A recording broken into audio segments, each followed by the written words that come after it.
Hello students, welcome back to my channel. Today we are going to study about the scattering of light and different phenomena based on this topic. So scattering of light means to throw light in a various random direction. अगर light किसी dust particle पे या air molecules पे जब incident होती है तो उनसे इंसिडेंट होने के बाद वो डिफरेंट डायरेक्शन में स्कैटर होती है ना, मीन्स फैलती है, अलग अलग रैंडम डायरेक्शन में वो मूव करती है. So this throwing of light in various random direction is known as basically the scattering of light. So first we will study about the Tyndall effect. Tyndall effect एक तरह से हम example के through समझे तो किसी डार्क रूम में एक नैरो होल हो, है ना, और उस होल से सनलाइट एंटर हो तो हमें एक रे दिखाई देती है, एक पाथ दिखाई देता है जिसमें बहुत सारे से डस्ट पार्टिकल्स सस्पेंडेड रहते हैं. सो वो जो सस्पेंडेड डस्ट पार्टिकल है वो सनलाइट को क्या कर रहे हैं, स्कैटर कर रहे हैं, जिस वजह से हमें जो पाथ है, लाइट का जो पाथ है, हमें वो विजिबल दिखाई देता है. उस इफ़ेक्ट को कहते हैं टिंडल effect. The scattering of light by particle, light का स्कैटर होना पार्टिकल के कारण in its path is called टिंडल effect. Okay, when a beam of light enter a dusty room through a window, किसी बहुत ज़्यादा डस्टी रूम में अगर हम हो और उस रूम में कहीं से भी कोई लाइट ना आए सिवाय एक नैरो विंडो के थ्रू, तो जब उस विंडो से लाइट एंटर होगा its path become visible to us, हमें उस लाइट रे का पाथ दिखाई देता है. और यही सेम चीज़ हमें एक तरह से हम कह सकते हैं जब किसी घने जंगल में, डेंस फॉरेस्ट में जाए तो जो लीव्स है बहुत ज़्यादा रहती है डेंस फॉरेस्ट में. सो उन लीव्स के बीच में अगर स्मॉल गैप्स है सो उनसे सनलाइट जब ज़मीन पर गिरती है तो एक तरह से हमें तब भी क्या दिखाई देता है, उस लाइट रे का पाथ दिखाई देता है क्लियरली. तो हम कह सकते हैं कि वहाँ पर भी क्या हो रहा है, टिंडल इफेक्ट हो रहा है. Tyndall effect can also be observed when the sunlight passes through a canopy of a dense forest. टिंडल observed when the white light is passed through clear liquid having small suspended particles in it. टिंडल ने क्या करा, एक clear liquid लिया जिसमें small particles हो जिनकी जो wavelength है वो विजिबल लाइट से कम हो. विजिबल लाइट की जो वेवलेंथ है वो कितनी है, 380 नैनोमीटर टू 700 नैनोमीटर. 380 नैनोमीटर से भी कम की जो पार्टिकल हैं, उन पार्टिकल्स से जब वाइट लाइट स्कैटर हुई तो देखा कि जो ब्लू कलर है वो सबसे ज़्यादा स्कैटर हुआ as compare to red colour. So यहाँ से ये बात ऑब्ज़र्व की कि जिस कलर की वेवलेंथ शॉर्ट होती है वो अपने से लाइट को ज़्यादा स्कैटर कर देता है, और जिसकी वेवलेंथ ज़्यादा होती है वो कैसा होता है, लीस्ट स्कैटर्ड होता है. Okay, next is why sky is blue. अगर हम देखें क्लियर स्काई को तो हमें वो कैसा दिखाई देता है, ब्लू कलर में दिखाई देता है. सो उसके पीछे का रीज़न भी इसी में है कि जो सनलाइट है, सनलाइट जब एटमॉस्फेयर में एंटर होती है तो वो डिफरेंट पार्टिकल्स से एंटर होती है. डस्ट पार्टिकल्स होते हैं, एयर मॉलिक्यूल्स होते हैं. अब इनमें से जिनका जो वेवलेंथ है वो विजिबल रेंज में आ रहा है तो उन पार्टिकल से जो वाइट लाइट है वो इक्वली स्कैटर हो रही है. सनरेज जब अर्थ के एटमॉस्फेयर में एंटर होती है तो डिफरेंट पार्टिकल्स से होते हुए जाती है. डस्ट पार्टिकल्स है, एयर मॉलिक्यूल्स हैं, या फिर हम कह सकते हैं मॉइस्चर है. सो जिन पार्टिकल्स की वेवलेंथ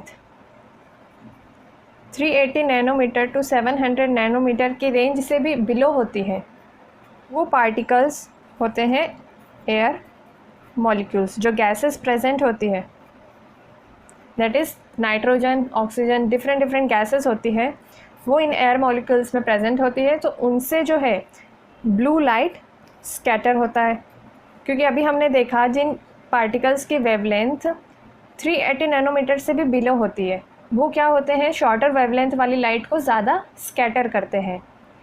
तो ब्लू की जैसे वेवलेंथ सबसे कम होती है, सो इस वजह से जो ब्लू लाइट है वो स्कैटर होता है, और उस वजह से जो स्काई है वो कैसा दिखाई देता है, हमें ब्लू दिखाई देता है. वहीं अगर हम बात करें डस्ट पार्टिकल की तो जो भी सन रेज आ रही है,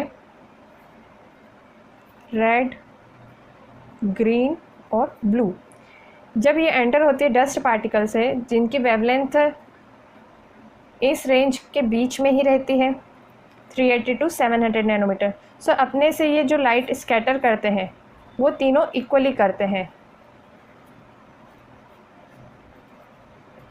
रेड, ग्रीन, ब्लू, जिस वजह से हमें जो सन रेज है वो कैसी दिखाई देती है, वाइट कलर की ही दिखाई देती है। सेम रीज़न है कि क्लाउड्स जो है, क्लाउड्स में भी क्या रहता है, क्लाउड में भी हम कह सकते हैं मॉइस्चर प्रेजेंट रहता है। जो वाटर ड्रॉपलेट्स हैं वो क्या करती है कि इक्वली सन रेज को स्कैटर करती है, जिस वजह से हमें जो क्लाउड्स है वो भी कैसे दिखाई देते हैं, वाइट कलर के दिखाई देते हैं।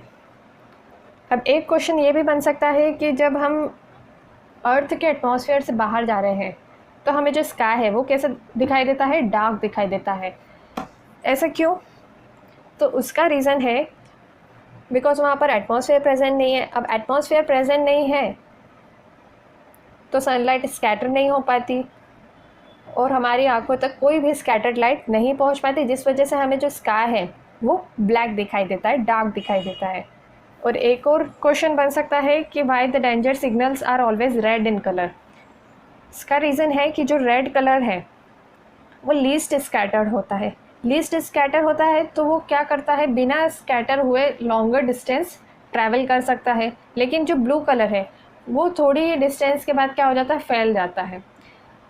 रेड लाइट स्कैटर नहीं होता, उनकी वेवलेंथ लॉन्ग है, उस वजह से दूर तक कोई भी डेंजर सिग्नल इजीली दिखाई दे जाता है। इसीलिए जो रेड है वो चूज़ किया गया as a danger signal. Now the last topic is why the sun appears red at sunrise and sunset. Sunrise और सनसेट के टाइम पर जो सन है वो रेड कलर में क्यों दिखाई देता है, रेड या डार्क ऑरेंज हम कह सकते हैं, ऐसा क्यों दिखाई देता है? इसका भी सेम रीज़न है, वेवलेंथ से रिलेटेड, कि at the time of sunrise and sunset जो सन होता है वो कहाँ होता है, हॉरिजन पे होता है ना। ये सपोज हॉरिजन है, यहाँ होगा सनराइज के टाइम पर और यहाँ पर होगा सनसेट के टाइम पर। अब यहाँ से जब लाइट, सपोज ऑब्जर्वर यहाँ खड़ा है, यहाँ से यहाँ पर लाइट आने में most of the blue light है वो क्या हो गई, स्कैटर हो गई, है ना। और कह सकते हैं जिन लाइट की जो वेवलेंथ है वो स्मॉल है वो सारी क्या हो जाती है, धीरे धीरे स्कैटर हो जाती है। और जो आँखों तक हमारी लाइट पहुँचती है वो रेड और ऑरेंज का मिक्सचर ही पहुँचती है। सो इस वजह से हमें जो ये सन है वो कैसा दिखाई देता है, रेड कलर का दिखाई देता है during sunrise and sunset. Most of the shorter wavelength colour is scattered, ठीक है, and the light of the longer wavelength that is red reach our eye and due to this sun appears red during sunrise and sunset. अब जैसे जैसे ये sunrise हो रहा है at noon हम देखेंगे जब ओवरहेड है तो उस टाइम पर हम देखेंगे कि जो सन है वो कैसा दिखाई देता है, वाइट कलर का दिखाई देता है। क्यों? क्योंकि at this point sun rays को एक तरह से लीस्ट डिस्टेंस ट्रैवल करनी होती है, यहाँ से यहाँ पर पहुँचने में सबसे कम डिस्टेंस ट्रैवल करनी होती है। कम डिस्टेंस ट्रैवल करनी होती है तो वो जो लाइट रेज है 7 कलर्स उनको कम स्कैटर कर पाता है, जिस वजह से हमें जो सारे कलर्स हैं वो इक्वली हमारी आंखों तक पहुँचते हैं और एक तरह से वाइट कलर में दिखाई देते हैं, क्योंकि जो 7 कलर्स है वो क्या है, मिक्सचर ऑफ वाइट कलर है। सो सनराइज और सनसेट पर हमारी आंखों तक रेड कलर पहुंचता है विच इज़ लीस्ट स्कैटर्ड, इसलिए हमें जो सन है वो कैसा दिखाई देता है, रेड इन कलर दिखाई देता है। लेकिन अगर सन ओवरहेड है, इस पॉइंट पर अगर सन है तो हमें सन कैसा दिखाई देता है, वाइट दिखाई देता है, बिकॉज ये जो डिस्टेंस है ये सबसे लीस्ट डिस्टेंस है for a light to reach our eyes. So यहाँ पर ये चैप्टर एंड होता है। अगर आप इस चैनल पर नए हैं, अगर आपने अभी तक सब्सक्राइब नहीं किया है तो please subscribe to my channel and thank you for watching.